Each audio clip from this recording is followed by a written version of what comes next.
Allô, allô. Le coq de l'école, le coq de l'école. Allô, allô. Le coq de l'école, le coq de l'école. Allô, allô.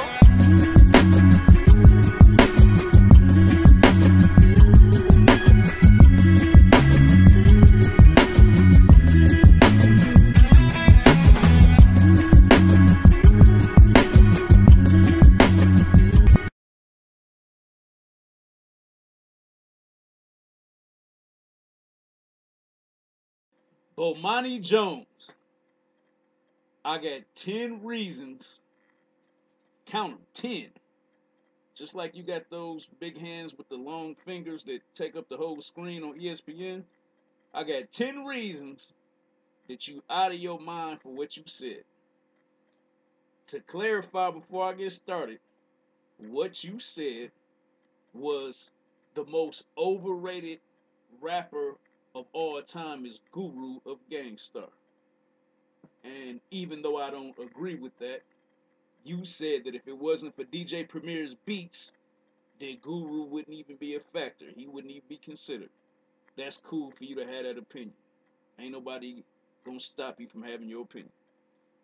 So then he says, but the most overrated album of all time is 1997's double CD called Life After Death by the Notorious B.I.G, aka Biggie Smalls. He went on to say that the first disc of the double CD is really, really, really good, but for the second disc, he said that it was whack that Going Back to Cali was produced by an East Coast producer. What that got to do with anything? Then he went on to say, to suggest that Life After Death is better than his first album, Ready to Die, or that it's some type of 5 mic classic, is just ridiculous. You know how he talk. It's just ridiculous. So, let's get into it. 10 reasons that you out of your mind, Bomani Jones. Number 1. 10 reasons, 10 million. Okay? 1, 2, 3, 4, 5, 6, 7, 8, 9, 10. 10 million copies. Okay? The album went diamond. And don't tell me that MC Hammer went diamond. Don't tell me that Vanilla Ice went diamond. Because I know my rap history. Yes, both of them went diamond. And them albums was whack. As artists, they were whack. But Outkast also went diamond before. So, just because you sell records doesn't mean that you whack or you overrated. That means 10 million people disagree with you, went out and purchased it. Now, second reason, number 2, you out of your mind. That 10 million I was talking about was just the United States. In London, mates, in good old Cheerio London in the United Kingdom, that album by Notorious B.I.G that you said is overrated sold 300,000 copies. And guess what? In the United Kingdom, in London, that's platinum. 300,000, not a million. Okay, so platinum in America, platinum in Europe. That's confirmed in England. Number 3 reason that you out of your mind. In Canada, our neighbors to the north, platinum is only 100,000 copies sold. This album that you say is overrated by Biggie Smalls, Life After Death, sold 200,000 copies in Canada. That's double platinum in Canada. Okay? Number 4 reason that you out of your mind. The Double XL rated this album XXL, their highest rating that they can give it, aka perfect score. Number 5 reason that you out of your mind is The Source gave this album that you say is overrated 5 mics. So once again, for you to have an argument, you can't have it both ways. You can't say that the critics loved it, but it didn't sell no copies, or that it sold copies, but everybody knew that it wasn't real rap. You could say that about Vanilla Ice. You could say that about MC Hammer. But you can't say an album that sold 10 million and got 5 mics, perfect scores in 2 different publications is overrated, because that means that the fans liked it, commercial success, and the critics liked it, critical success. Number 6 reason that you out of your mind is that one of the current young ladies that's tearing it up in hip hop on the radio right now, her name is Tink, out of Chicago, Illinois, about 22 years old. Timberland signed her. What's the song she has out right now? The 10 Ratchet Commandments. And she's just basically criticizing ratchet females from the hood. But where does she get the 10 Ratchet Commandments? From the 10 Crack Commandments, which is also on that second disc that you say is so whack. Okay? So that's influence. You can't influence popular culture of today from an album that came out 18 years ago if it doesn't have staying power. Number 7 reason that you out of your mind, you had John Starks on your show on ESPN, highly questionable, and you asking him a song about a song from this album, which is possibly the best song on the album, entitled I Got a Story to Tell. It's classic. You got the Al Green sample.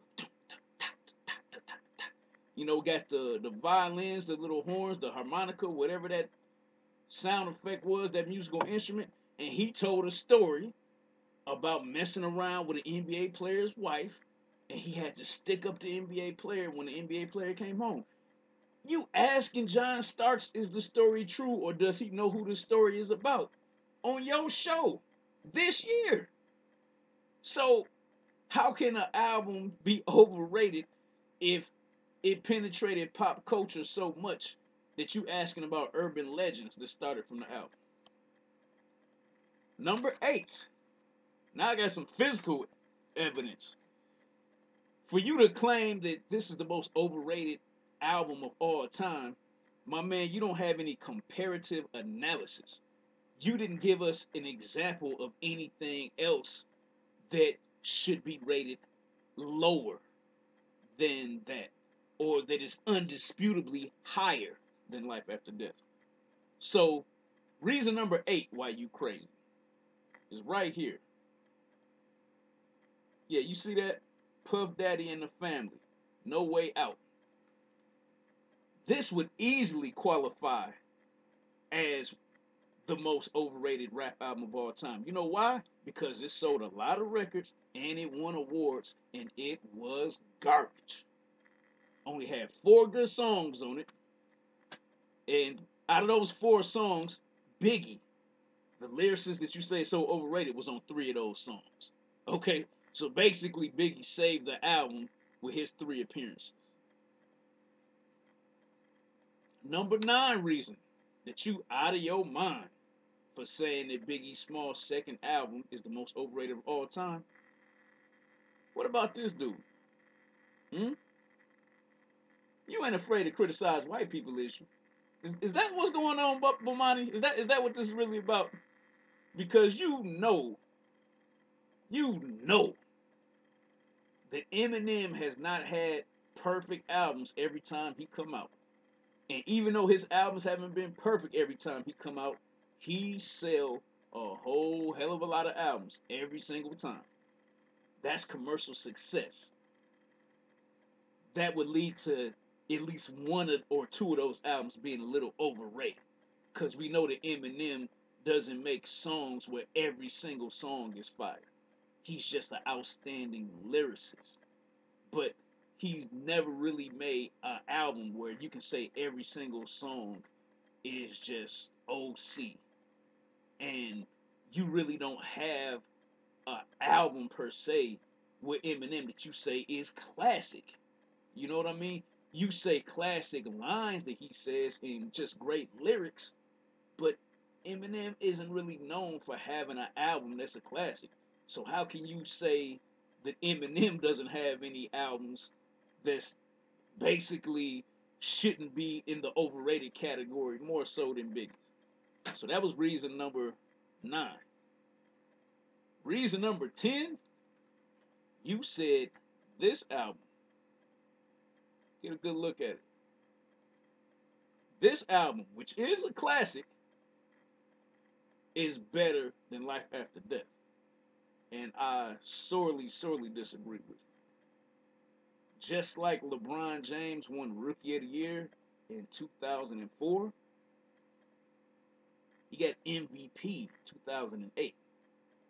4 years better, 4 years later, you looking at the same person, the same player, but the skills had elevated. You look at Michael Jordan, he won the Rookie of the Year in 1985.